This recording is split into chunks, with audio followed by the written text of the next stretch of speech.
ada seorang wanita muda yang sungguh mengasihi Tuhan. Ia melayani dengan setia dan menjadi teladan bagi banyak orang.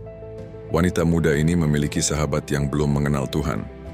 Sahabatnya itu sering memintanya untuk diajak ke gereja, namun selalu ditunda dengan berbagai alasan, hingga membuat sahabatnya ini merasa putus asa. Suatu hari Minggu, ia benar-benar menepati janjinya mengajak sahabatnya ke gereja.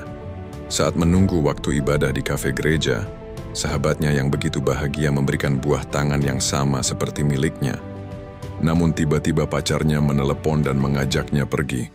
Dengan bahagia ia menyanggupinya. Namun ia bingung alasan apa yang akan disampaikan ke sahabatnya. Akhirnya ia memberanikan diri membatalkan dan berjanji untuk ke gereja lain waktu. Dan sesegera ia berpamitan dan meninggalkan sahabatnya itu. Setelah sehari berpergian, malam harinya si wanita itu tidur dan tiba-tiba bermimpi. Dalam mimpinya itu ia berada di tempat yang sangat asing.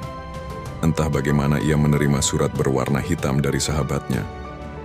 Saat dibaca, ternyata isinya penuh tangisan dan penyesalan karena tak pernah diajak mengenal Tuhan. Wanita itu menangis sejadi-jadinya setelah membaca isi surat tersebut. Dan seketika itu ia terbangun dari tidurnya. Ia sangat takut dan menyesal karena membatalkan janji dengan sahabatnya. Kemudian di hatinya tumbuh tekad untuk menebus kesalahan itu, dengan besok Minggu sungguh-sungguh mengajak sahabatnya pergi ke gereja. Ketika hari Minggu tiba, ia sungguh-sungguh datang menjemput sahabatnya di rumah. Dengan ramah dan senyum ia bertanya kepada lelaki yang membukakan pintu. Namun betapa terkejutnya bahwa lelaki itu berkata sahabatnya sudah meninggal kemarin. Tiba-tiba bel rumah berbunyi dan mengejutkan mereka. Ternyata yang datang adalah orang-orang yang mengirimkan karangan bunga duka cita. Mengetahui hal tersebut, ia sangat terpukul dan sedih karena berita sahabatnya sudah meninggal itu benar.